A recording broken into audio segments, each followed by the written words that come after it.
Ações que há a retirar. É convidado desta grande edição o engenheiro Fernando Branco, do Instituto Superior Técnico, é especialista em engenharia de estruturas. Sr. Engenheiro, boa noite e obrigada por estar connosco. Começo por lhe perguntar como é que avalia o estado das infraestruturas no país e que explicação é que encontra para o que ocorreu para este cenário que estamos a assistir. Vamos para a primeira parte. E vou contar uma pequenina história, não sei se tem muito tempo, mas procurei acelerar.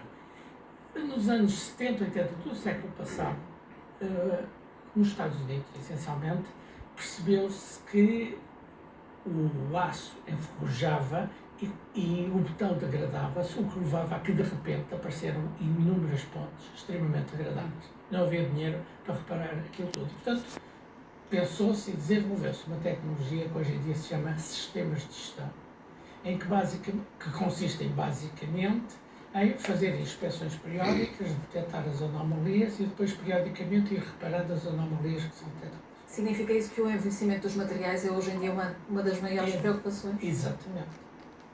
Que tem um pequeno problema, é que não serve para cortar fitas. Os trabalhos de manutenção, enfim, são de sempre trabalhos menores, etc., mas são fundamentais para garantir a vida das nossas construções. E isto passou para Portugal, infelizmente, só depois da ponte dentro dos rios. Mas, hoje em dia, por exemplo, a nível das concessões, isto está implementado. Eu posso dizer, por exemplo, em relação à Brisa, que é um sistema que eu conheço, se vocês hoje quiserem saber o estado em que está qualquer ponto da Brisa, eles têm isso, eles podem-vos dizer o estado que tem, que eventuais anomalias têm, quando é que vai ser feita a manutenção, quando é que vai ser feita alguma reparação mais grave. Isto, hoje em dia, é tudo tratado. As concessionárias têm isto tudo tratado. E, acima deste sistema, ainda temos os sistemas excepcionais, onde está envolvida, por exemplo, a Ponte Vasco da Gama, a Ponte 25 de Abril, etc., em que, além destes sistemas de gestão, tem sistemas de monitorização. Significa que estamos a fazer o que é necessário e o que é suficiente no que diz respeito à manutenção. Exatamente, pelo menos nestas entidades. Portanto, quando falaram nisto, e associaram isto ao problema do LUNEC e fazer estas inspeções, o que eu acho que é fundamental é que o LUNEC veja se isto está a ser implementado em todas as entidades que gerem pontos. Porque, e considera que em um ano é possível fazer a fotografia, fazer esta avaliação de todas as infraestruturas em relação à Brisa, rodoviárias e ferroviárias? Em relação à Brisa é instantâneo. Agora, é preciso ver nas outras instituições que gerem obras... Mas temos que ver agora face, não é? Face a todas as consequências que foram deixadas por estas tempestades. Já lá vou. Portanto, o problema adicional que temos é que temos municípios que receberam pontes, temos outros gestores de obras de arte que não têm esta capacidade e que, portanto, esses podem não ter a situação, digamos, atualizada. Obras de arte, para que os nossos telespectadores percebam lá em casa, em termos de engenharia, são viadutos, são pontes. Exatamente. Agora, em paralelo, e penso que foi isto que vou dizer, que esteve na base do que o Ministro pediu, este facto de termos tido cheias gera uma situação anormal para as pontes. Porque foi um fenómeno deste tipo, por exemplo, provocou a queda das pontes em tudo isso. Nós tivemos, desculpe interromper, a Ana Brunhosa a dizer que depois de ruir este troço da A1, que há mais infraestruturas que devem ser analisadas, que há estradas e pontes com problemas gravíssimos na região. Como é que se garante então a segurança? Se há uma avaliação que vai ser feita daqui a um ano? Não é daqui a um ano. Portanto, eu quero dizer, neste momento o que era urgente era fazer a inspeção das pontes que correm mais risco. Por exemplo, posso lhe dizer que, face às cheias que temos no Tejo, o que eu faria era começar por inspecionar as 9 pontes de alvenaria, ainda do século XIX, que lá estão. Porque essas é que podem sofrer um descalço com a velocidade da água e, portanto, correm mais risco. Portanto, essas, claramente, são prioritárias. As pontes modernas, em princípio, já são pensadas para estas situações. Eu nem olhava para elas, está a ver? Portanto, o que é preciso agora é os técnicos detectarem, de facto, aquelas que são as situações de maior risco e começar por essas. E para isso não precisam de um ano. E aqui na região do Mondego também, pelas imagens, conseguiu perceber o que aconteceu, que fatores estruturais é que levam a que esta zona seja particularmente sensível?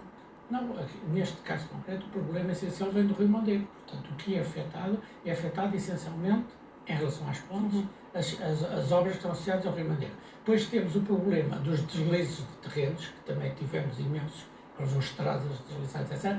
Mas isso é um problema que corre por quase todo o país. Há, por acaso, na zona centro, zonas piores, mas isso resulta de um problema da natureza, que basicamente, quando tem um talude inclinado, esse talude aguenta-se inclinado, porque tem na base argilas, e as argilas, quando estão secas, são muito resistentes. Quando as argilas apanham água, elas perdem a resistência, ficam aquilo que a gente chama habitualmente de lama. Portanto, perdem toda a resistência e deslizam. Mas para isso é ver caso a caso e é um problema muito complicado. Sr. Engenheiro, em 2018, numa entrevista que deu, o senhor dizia que as pontes são feitas para cair se não fizermos a manutenção. Dizia que, no fundo, não há nenhuma ponte que seja segura. 8 anos depois, face também à história que nos contou no início desta conversa, esta afirmação mantém-se. Sempre. Está completamente atual. Porque se não fizermos manutenção, dentro desta, repare, esta situação que aconteceu em Coimbra não foi um problema na ponte, foi um problema na estrada, no aterro lateral. Mas essa frase fez capa do Expresso. Em 2018. Exatamente, e que esteve associada à queda da ponte de Génova. Um grande viaduto que caiu em Génova. Mas é fundamental, eu fiz isso porque é fundamental nós fazermos manutenção das pontes, porque senão elas caem, envelhecem como todos nós e caem. Portanto, é fundamental essa atividade, porque é conservar o património que nós temos. E sobretudo depois destes fenómenos extremos, há riscos que ficam mais evidentes, há sinais que são dados. Eu ao longo da vida, depois de cheias, eu lembro-me, Ponte na Cova quase caiu, caiu um dos pilares, Ponte dentro dos rios.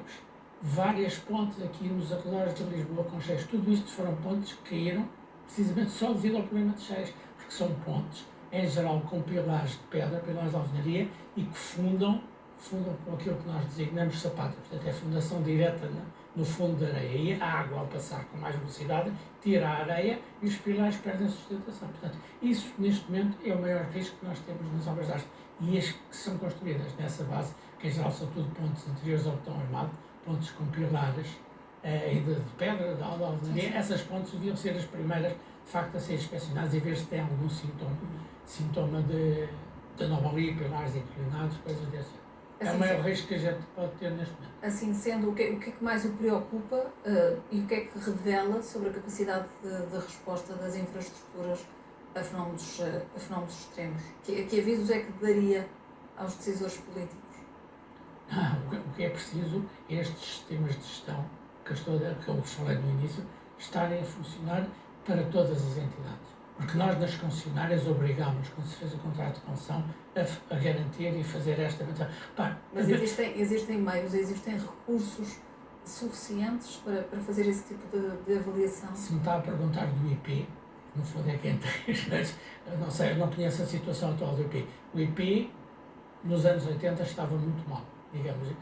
Só para ver o contraste entre isto que eu descrevi agora da Brisa, o IP, nessa altura, portanto, antes da ponte dos rios, eles não inspecionavam, eles nem sabiam quantas obras da havia em Portugal. Não é?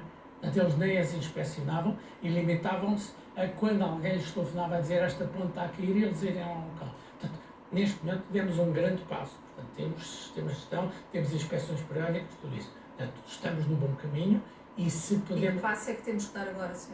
Engenheiro? E que passo temos de dar agora?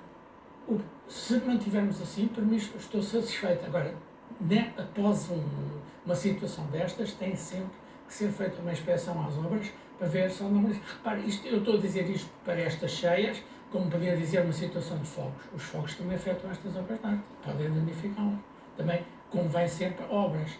Depois de uma situação extrema, devem ser sempre inspecionadas para ver se há uma anomalia particular. E essa inspeção pode ser feita no imediato? Ser feita no imediato, sim. Vamos lá ver, quando eu digo imediato é no curto prazo. Por exemplo, aqui no Mondego temos que esperar que as águas baixem. Mas aquela ponte do Mondego não tem problema nenhum, porque aquela ponte não tem fundações diretas, tem estacas até lá abaixo.